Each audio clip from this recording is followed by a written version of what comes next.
प्रभु मैं तेरा तेरा तेरा, तू मेरा मेरा मेरा, मैं तेरा तेरा तेरा, तू मेरा मेरा मेरा। एक व्यक्ति पर भरोसा ना हो तो ईश्वर पर भरोसा तो किया ही जा सकता है।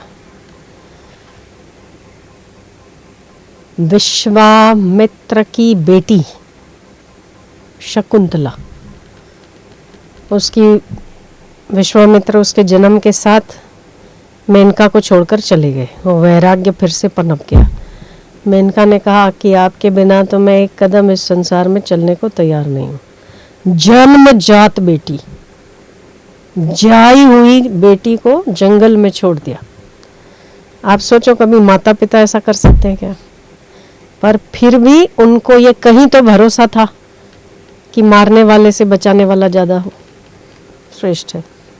मारने वाले से बचाने वाले के हाथ ज़्यादा बड़े हैं। बांध कर रखने वालों से मुक्तत्व के गगन में विहार कराने वाले ज़्यादा बड़े हैं। बंधन में डालने वाले की अपेक्षा बंधन से छुड़ाने वाले के हाथ ज़्यादा मजबूत होते हैं। वो इतनी जन्मजात बेटी को जंगल में छोड़ के माँ जैसा कठोर हृदय और दूध पीते बच्चे को तो सबसे अधिक माँ की आवश्यकता होती है, फिर भी उसको कुछ भरोसा तो था। किस पर? विश्वनियंता पर। ठीक है, जिसने इसको जन्म दिया वो इसकी रक्षा भी करेगा। उसको छोड़ के मेनका स्वर्ग चली गई और बेटी जंगल में रोने लग गई तो थोड़ी सी धूप चढ़ाई। सुबह सुबह प्रभात का समय था, भोर का समय था, सूर्योदय जैसे ही होने वाला था वैसे ही मेनका ने उसको बीच जंगल में छोड़ दिया। तो फिर तो बेटी जैसे सूर्योदय होता गया, सूर्य सिर पे चढ़ता गया, धूप के मारे बच्चे की आंखें ऐसे चौंधिया जाती है तो रोने लग गई। तो वहाँ सारस नाम के पक्षी, जिनके पंख बहुत बड़े होते हैं, सारस नाम के पक्षी वहाँ खेल रहे थे। कण्व ऋषि की कुटिया थी पास में। कण्व ऋषि स्नान करके जब लौट रहे थे तो उन्होंने इस जंगल में बच्ची का आवाज़ सुना तो आवाज़ की उस दिशा में गए तो देखा सारस के दो पक्षी पंख फैला के उसके ऊपर छाया किए हुए। ये व्यवस्था किसकी है बताओ? परमात्मा की है ना। आपसे अधिक बचाने वाला श्रेष्ठ है। तो उसने पंख ऐसे फैला के उसको धूप से बचाने की कोशिश की। कण्व ऋषि ने उसको गोद लिया और कण्व ऋषि ने आश्रम में उसका लालन पालन किया।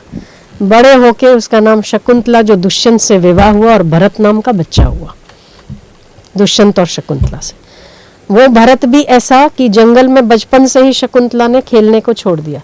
5 साल का वो बच्चा शेर के बच्चे के दांत गिनता है। मेरा एक दांत, तेरा एक दांत, मेरा 2 दांत, तेरा 2 दांत, पर तुझे तो 7 दांत है, मुझे तो अभी 3 ही आए, 4 ही आए बस, बाकी सारे टूट गए।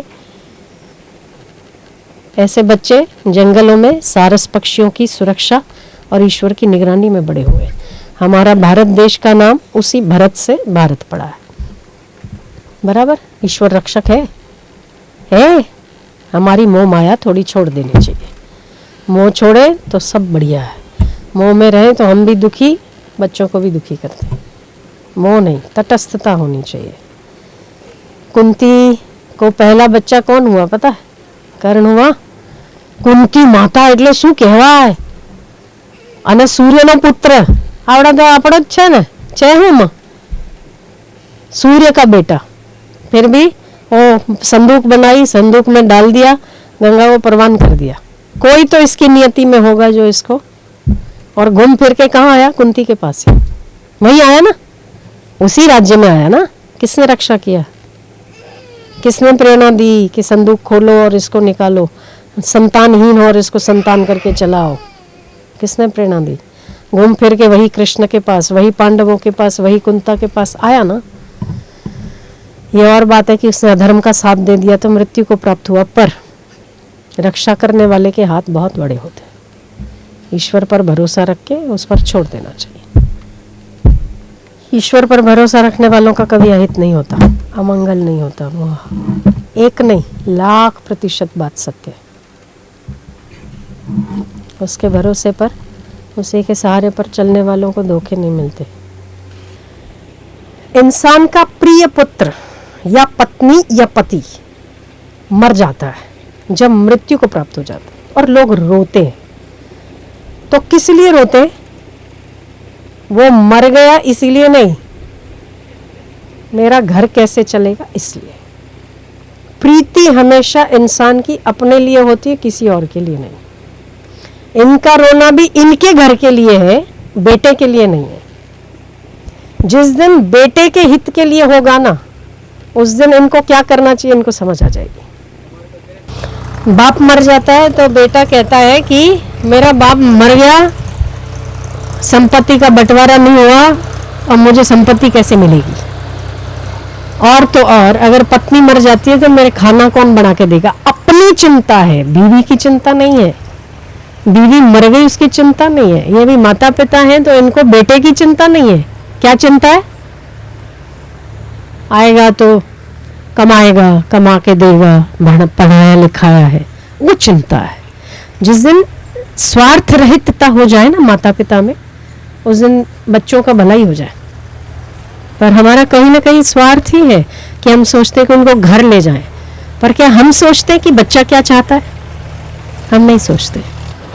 एक गुरु और भगवान ऐसे होते हैं जो अपने स्वार्थ के लिए नहीं पर परार्थ के लिए सोचते, परार्थ के लिए सोचते। कटु सत्य छे पण सत्य छे।